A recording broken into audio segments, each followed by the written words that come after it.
waxaa magaalada Sheffield maanta lagu qabtay xaflad ballaaran oo lagu soo dhaweynayay ama lagu taageeray qadiyadda Somaliland halkaas oo dad fara badan isugu yimaadeen oo ka soo qayb galeen wasiiro Somaliland ka tirsan iyo waliba xildhibaanada golaha deegaanka iyo baarlamaanka ee dalka UK haddaba dadka halkaas isugu yimid oo hadalladooda waxa kamid ah sida tan aniga ku hadlay magaca Somaliland community Sheffield waxaan ku soo dhaweynayaa madaxda sharafta leh ee dowladda Somaliland ee socota iyo madaxda kansularada Sheffield waxaan ku soo dhaweynayaa aqoonsiga Somaliland ee noo fadhiya Ali Aadan Xawaale inuu barnaamijka intii madaxda kale ka socda Somaliland ku soo dhaweeyo bulshooyinka reer Somaliland maanta halkan sida farxadda leh ugu diyaarka ah ay ugu caawinayaan ku sugayeen marka hore salaam aad iyo aad ayaan halkaas idinka salaamayaa waxayna joogaan si wanaagsan halkan inoogu sharfay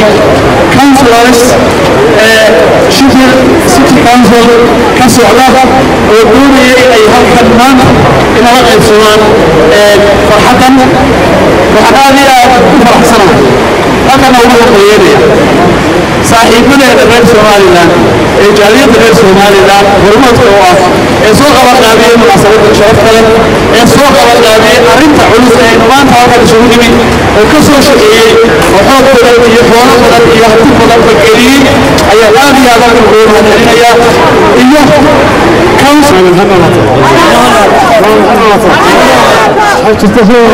This is really an occasion that everybody will remember, and it is a stepping stone of a brighter future for Somaliland. Finally, the Speaker of Somaliland Parliament, Honorable Abdurrahman Mohammed Abdullahi, unfortunately could not attend this ceremony because of the earlier commitments that he has engaged in before this day. Thank you very much.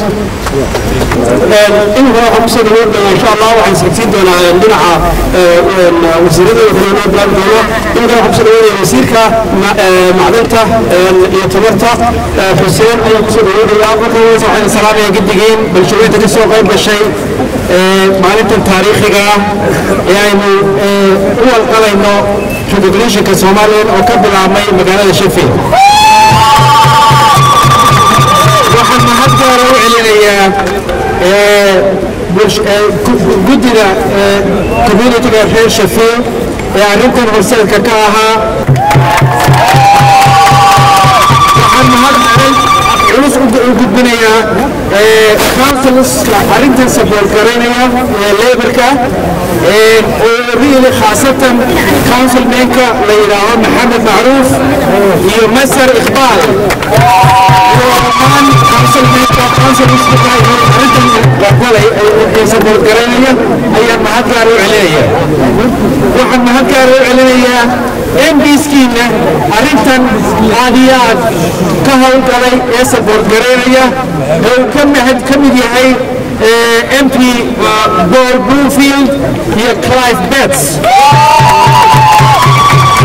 mid ka mid ah MPyadaasi maanta oo aan halkan joogno wuxuu arrintan ka jeedinayaa floorka House of Commons ee Westminster isla maalintan ay halka joogno waxaan maanta runtii filayaa in mooshankani uu baasayo laakiin aad iyo aad waxaan ugu guubaabinayaa councilmanka maanta inay arrintan inoo ansixiyaan insha Allah waxa kaloo aan really aan sheegaya halkan ka sheegaya in arrintan maanta halka ka dhacday Sheffield ay noqonayso dambiishii dabka اعترافك Somaliland ka bilaabi lahaa dalkan UK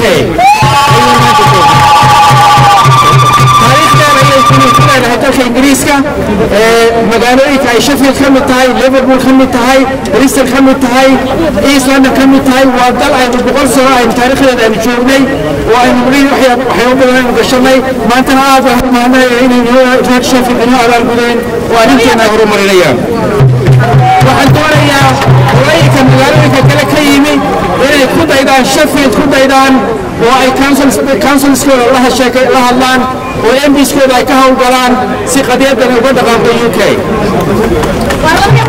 وحقيقة كسر قول ياركينا جديين ambassador سيأتين Somaliland وفدية دل كإنجليز كا طفل الروح هرتا كهون قلا grassroots كمان تكمل عميها كشفيل خطة إذا مقالة ولا إذا كهون قل والسلام عليكم ورحمة الله وبركاته. أنا من كسر قول يا وزيرك أرينها دبدة جمهورية Somaliland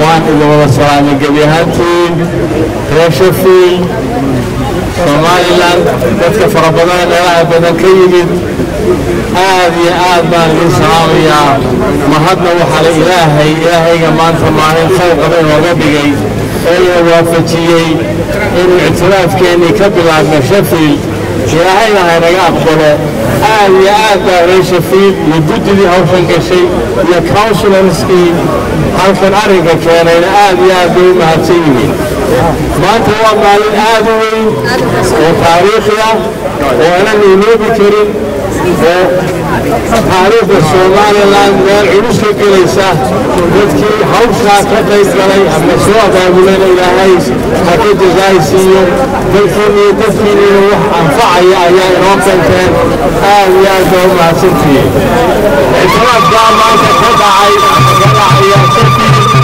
wuxuu noqon doonaa اعتراف وجوده وأنا معها مجالوك UK وحنا فعلا إن عالمك يدورها أفريقيانك يجادك يدورها المشاكل هاي حكومة دونان ودولان دونان إلى الاعترافان إلهنا وحنا كبرين صدق دين الاعتراف كين أيها الله عليها نسبة يا جود يعني ونسبينا يلا ما تصل هذا الجاي تاني وأنا هذا اعتراف كنا وذكر نروح للسلام ما أنت أول إنسان أي نفوق كنا نوصل من دونا يا باي هو ما أعتقد يا جماعة كثير UK community Sheffield يقوى قيادة نوير وحلمات يذكر سيننا إنه هوشة ويرس كودا تاجنو community كاسيدي وزير كيف شيء كتير كلام لكن وحنا بلد يذكر قاعدين نكسحنين يعني عالم كإنتي بدن وأنت من بدن الديار يوتاي مانتا هوشة عاد أدور فرص عور من الاعتراف بين النخسي والجنة هوشة كان يفوض يا دام حسنتي. And now I would like to welcome Councillor Iqbal, Masal Iqbal. Myself and my colleagues have been supporting Somaliland issues for many years. I do believe sincerely that Somaliland has made huge strides in achieving stability, peace, democracy, a civil and just society. It's also developed infrastructure across Somaliland with limited support from the international community. There is a significant number of Sheffield Somaliland community members who live in my ward, which is dhan, and it's good to see him here this afternoon and across the city. This has enabled me to understand the issues that you have faced as a community.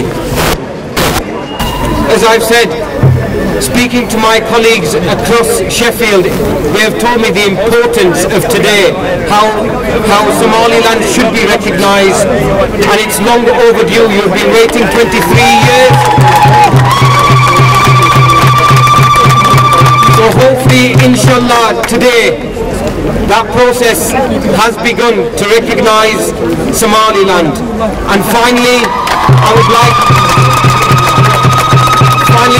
like to thank the Israq community team who have been working very, very hard behind the scenes, working with myself, the MPs and the members of parliament that are here from Somaliland. So thank you very much, and long live Somalia. Somaliland. Now I would like to welcome Brother Muhammad Maruf.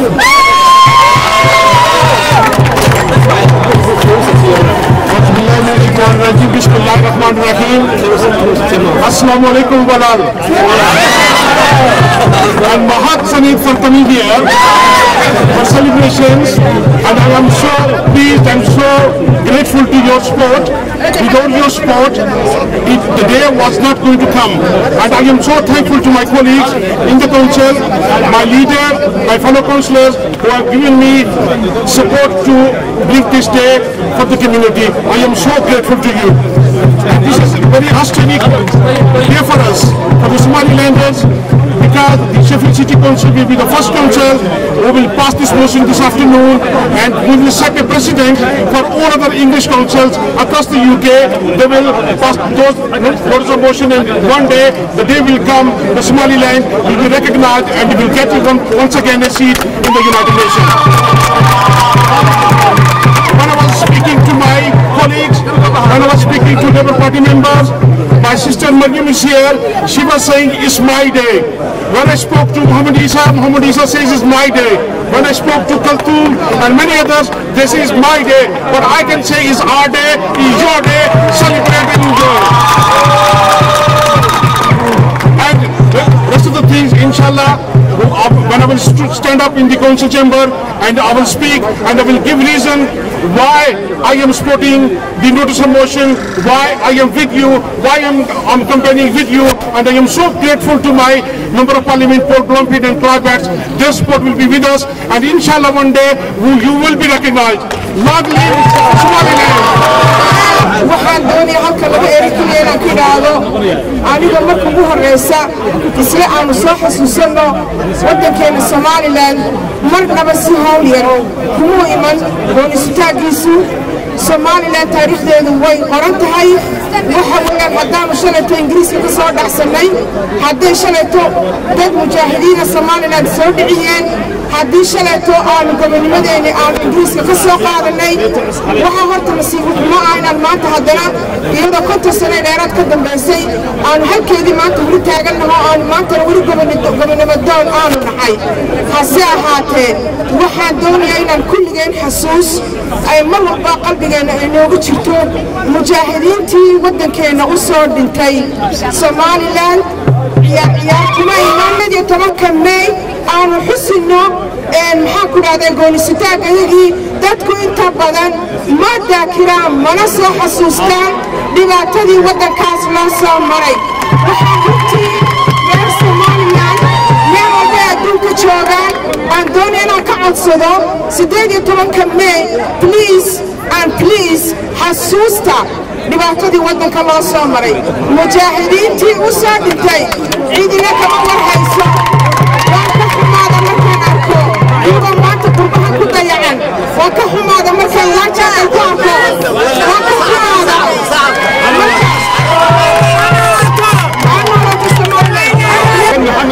محمد دولية محمد عيسى وسبب كلمة عالم وبرتين ورزنا وما لقي مبدن وروح بدن هذه ما تفرحت يدوس الرئيسان وحان كملها dadkii hawsha badan ka gaadhay qof kasta oo ay hawl ka gaadhay waa mahad celinaya waxaan u mahad celinaya kuwa magaalooyinka ka yimid kuwa wadankii ka yimid MPyada iyo wasiiradu way ka mid yihiin qof wal oo ka qayb qaatay uu mahadsan yahay community-yada reer Somaliland ee Sheffield dhammaantood kaalin buuxday ka galeen way ka qayb qaateen mid aan ka qayb qaadanin ma jiro sidaa qof walba wixii hadda ka dambeeyana waxay noo ballanay unity iyo midnimo iyo isku duubnaan baa noo ballana xafladana xidhi maayo xidhaabada iskooga halkaasaa ka sii wadanaysaa waxaan weliba aad ugu sii mahadnaqayaa dadka ka shaqeeyey maanta halkan aynu joogno ee reer Sheffield aad baan ugu mahadnaqayaa reer Sheffield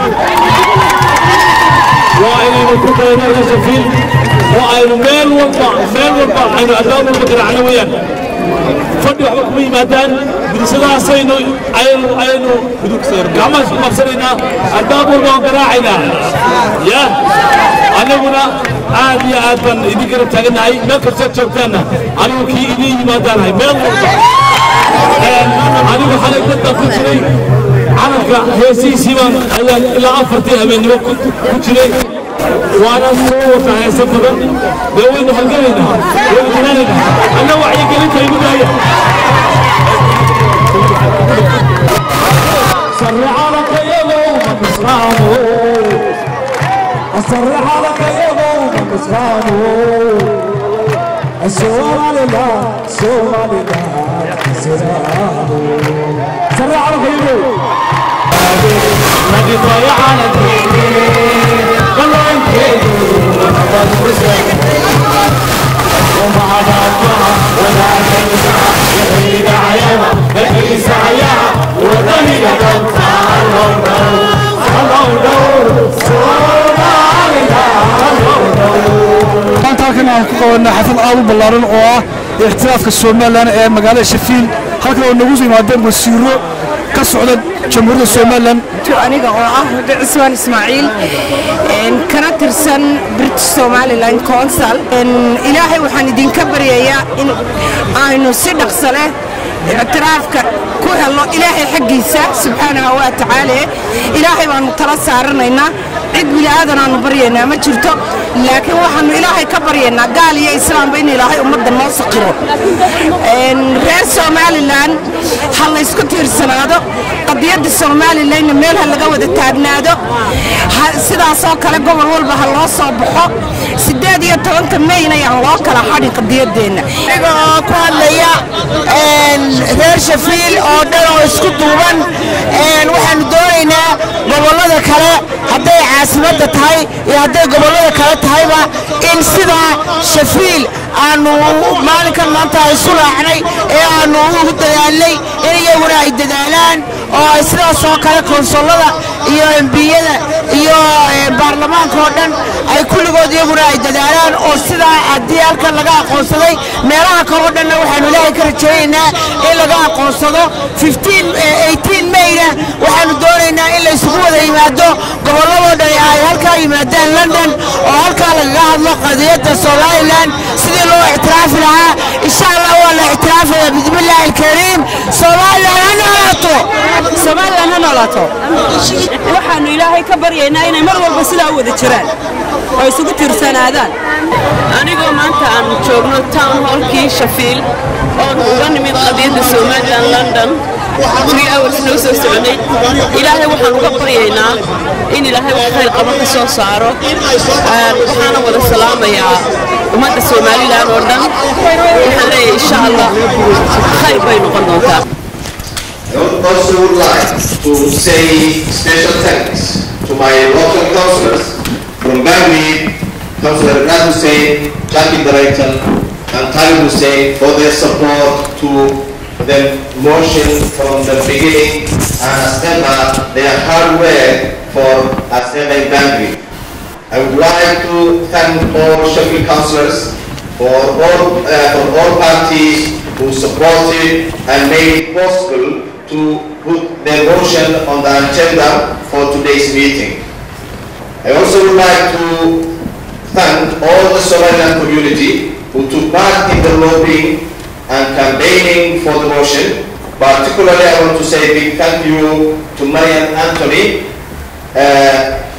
Adam Yusuf, Sada Isa, Abdulrashid Hirsi, Ismail Duale, Mukhtar Mahmoud, Faisal Awal Ismail, Ali Ara, Farad Hassan, Ali Haime, and Sayyid Ali for their hard work and the effort they made to support this motion. I would like to request that this motion is sent to the British Prime Minister, Foreign Secretary of State, leaders of the opposition parties in the Parliament, European Parliament, and the United Nations. I will sit and listen to the motion before you, and thank you all once again. Thank you. I would like to thank everybody who has helped the Somaliland community in Sheffield. I feel very privileged as the community chair of Israq Somali community based at Vestry Hall. I've closely worked with Mohammed Maruf, who is going to put the motion across, and Neil Gibson, as well as Gillian Chrissy from the Green Party. and therefore want to thank all the councillors, including Tony Dams, who I've worked with, for supporting the Somaliland community. It is a great honor. Today, Sheffield will be the first city or the country in the whole world to recognize Somaliland, and that's very significant and symbolic. Clearly, I came here 26 years ago as a young man, and I've worked in the council for 10 years and worked with Tony Dams at different capacity. And this is a closure to a chapter. Once you come here as a diaspora, you're caught between your home roots as well as your new environment. And it took us, because a lot of refugees, for example now the Syrian refugees, we can relate to the experience, because once you come to a new environment you have to adapt, and that takes time and resilience, because coming to a new culture, new environment, and it took us some years to adjust. But one thing was very clear to us: Sheffield is a very welcoming city, very hospitable, and supported us in every capacity from the day one we came here. And thank you very much for supporting us.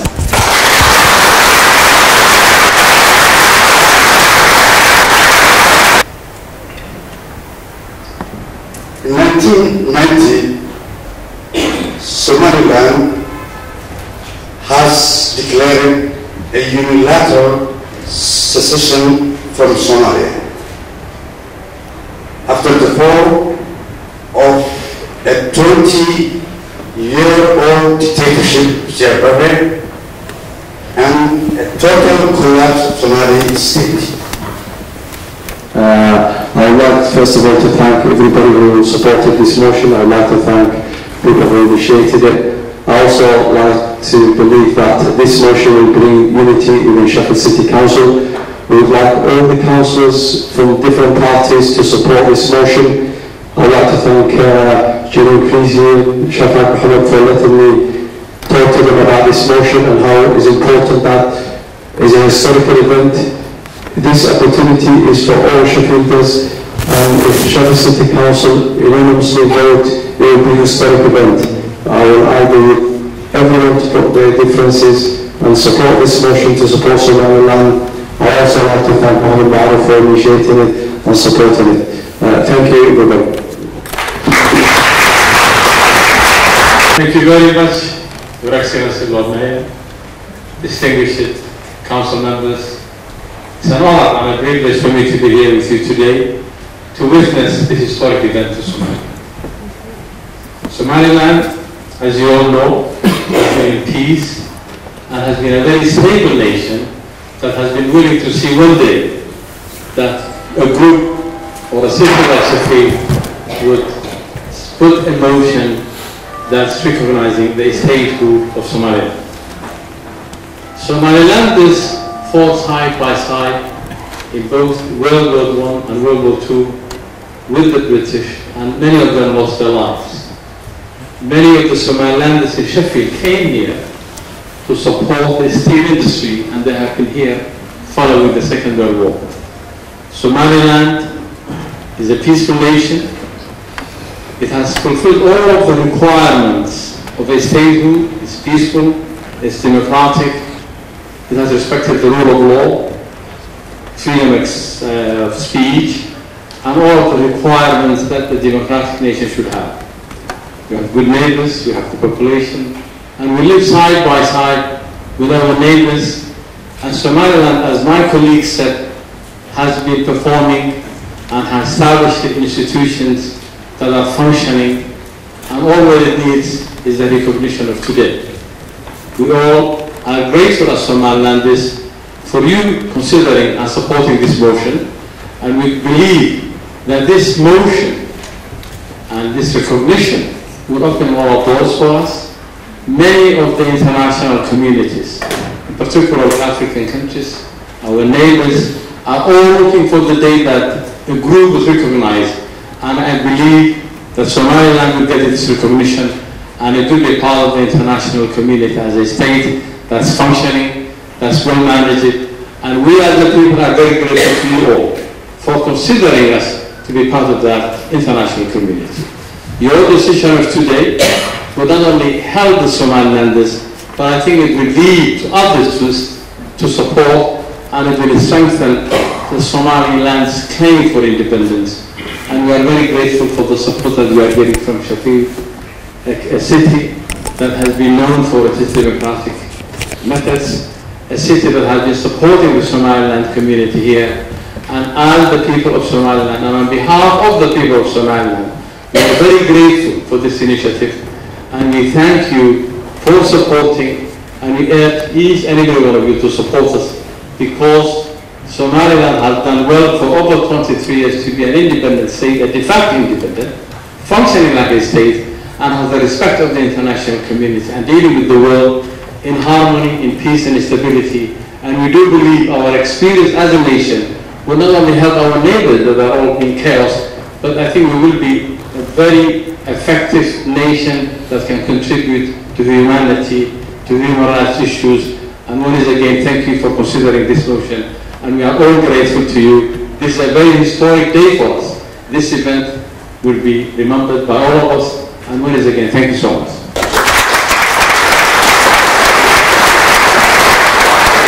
I'm Hussein Abdido Ali. I'm the Minister of Energy and Minerals of the Republic of Somaliland. I want to just chime in as my foreign minister to greet the Lord Mayor, honorable councilmen, council persons, or councillors, they call it in Britain.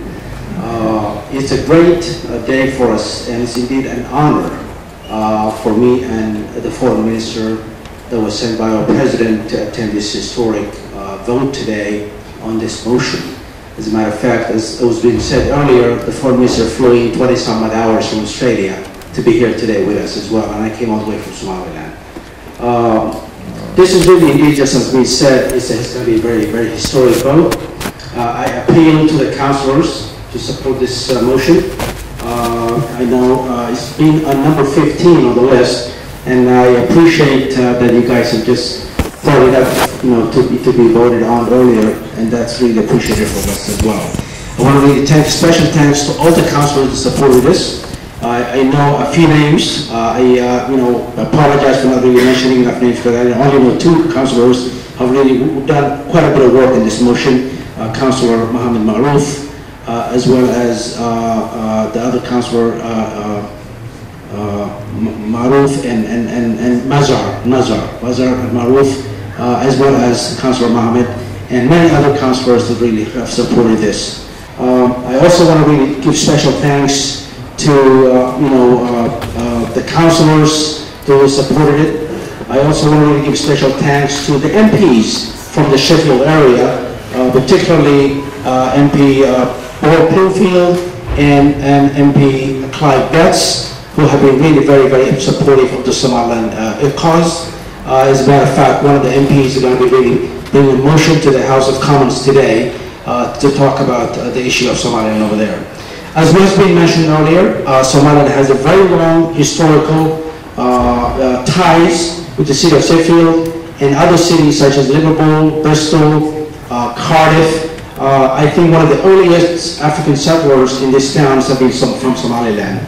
And as a matter of fact, Sheffield have seen its share of Somaliland settling here at the turn of the century. So this is really basically support that we're really getting from having invested and contributed towards the building of Sheffield.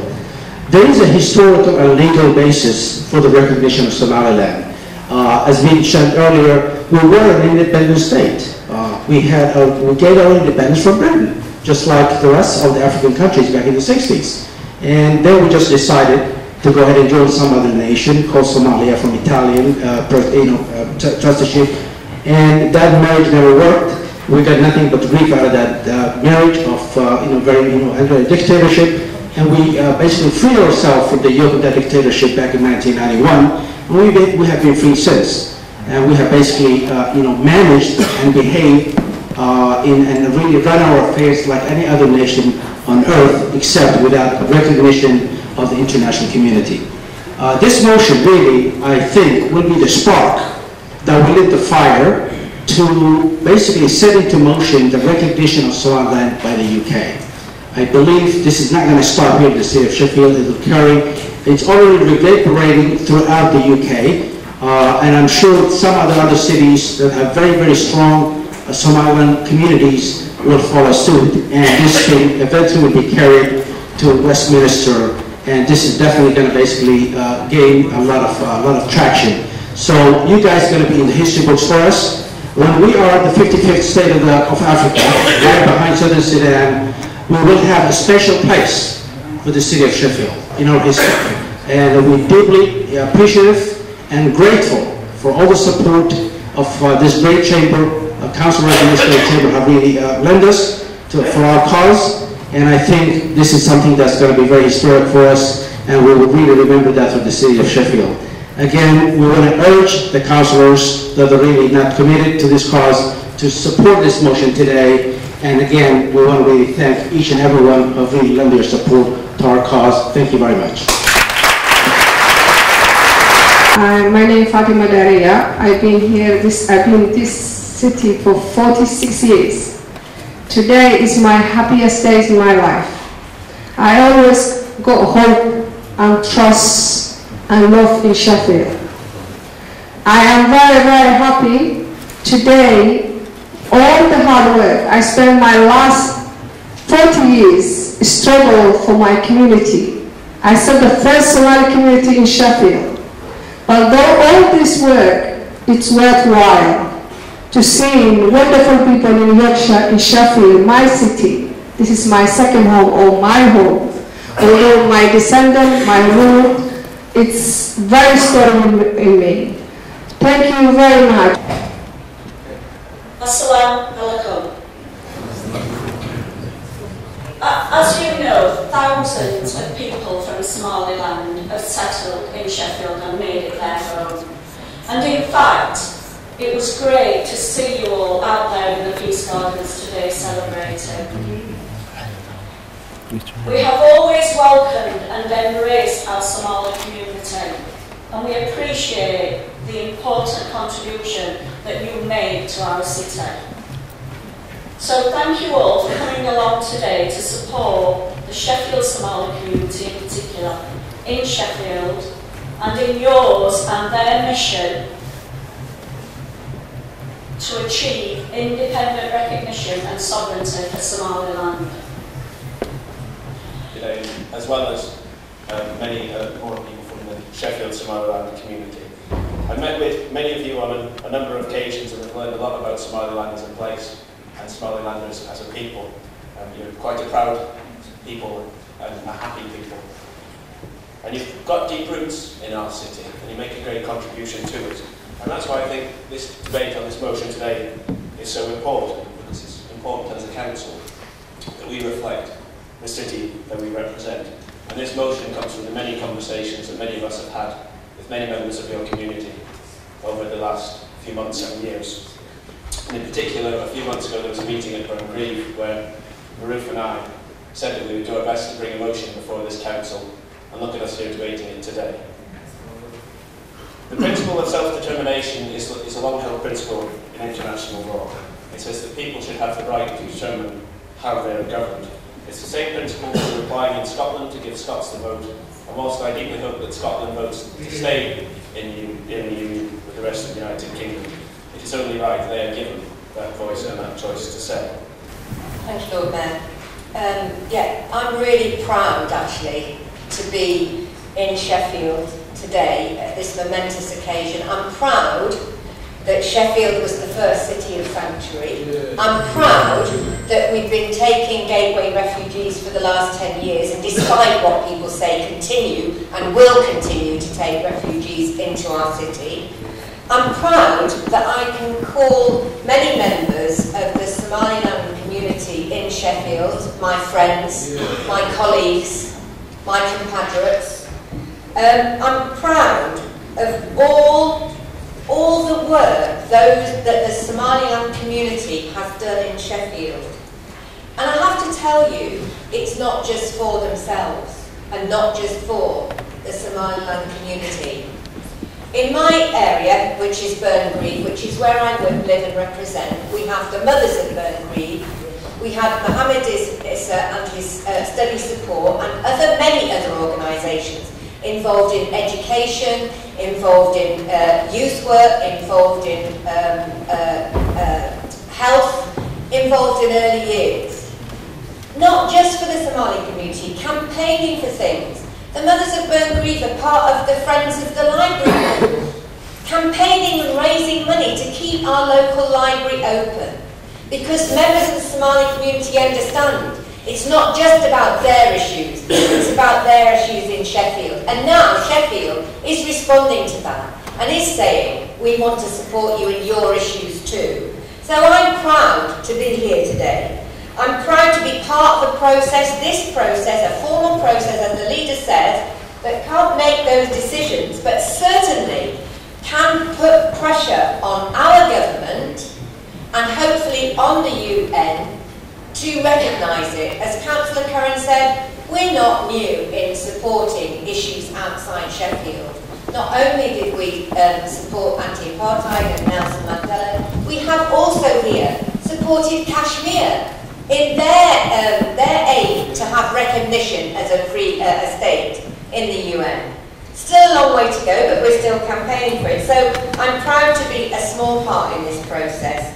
I'm proud to have met the distinguished guests in the chamber today and thank them for coming all this way. And I hope that you will achieve your ambition and that you and Somaliland can take its place as a state in the UN, as a state, and share your expertise and skills that you have to that wider audience. Let's hope this is a small step, but it's in a huge leap of faith, and you will become a state. Thank you very much all.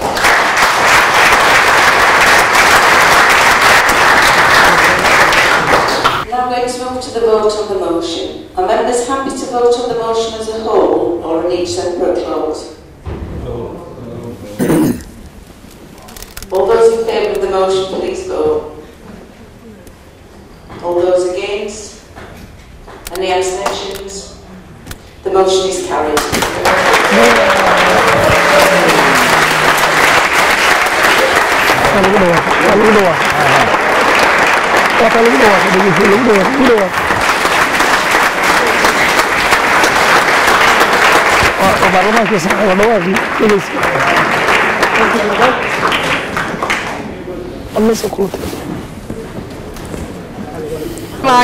dareenkaygu aad buu u sareeyaa noloshayda intii aan yacniga adduunka ku noolaa waxaan u soo tabcayay ayaan helay Somaliland waan u hambalyeynaya madaxweynaha waan hambalyeynaya wasiirada noo yimina aad baan u hambalyeynaya reer Sheffield waan u mahadnaqay thank you very much ugu dambeyntiina xafladda lagu qabtay magaalada Sheffield oo ahayd mid rajo weyn gelisay dadka reer Somaliland meel kasta ay joogaan gudo iyo dibadba oo ictiraafka ay raadinayeen 40 sano kadib ay u arkeen inay bilowgiisii hadda ay arintani tahay ayaa waxay ku soo dhamaatay jawi wanaagsan iyadoo aqalka gudaha ee baarlamaanka Sheffieldna sacab weyn isagana uu ka dhacay markii arintaas ay codeeyeen xildhibaanadu dhammaantood iyadoo ay hal xildhibaan uu ka aamusay oo kaliya 68 ay codeeyeen hal xildhibaanna uu diiday si kastaba ha ahaatee waxaad moodaa in arintii Somaliland ay muddada dheer raadinaysay aad moodaa hadda inay bilaabantay in magaalooyinka UK kuwa kamid ah ay u soo jeestaan sida ay Somaliland wax ula qaban lahaayeen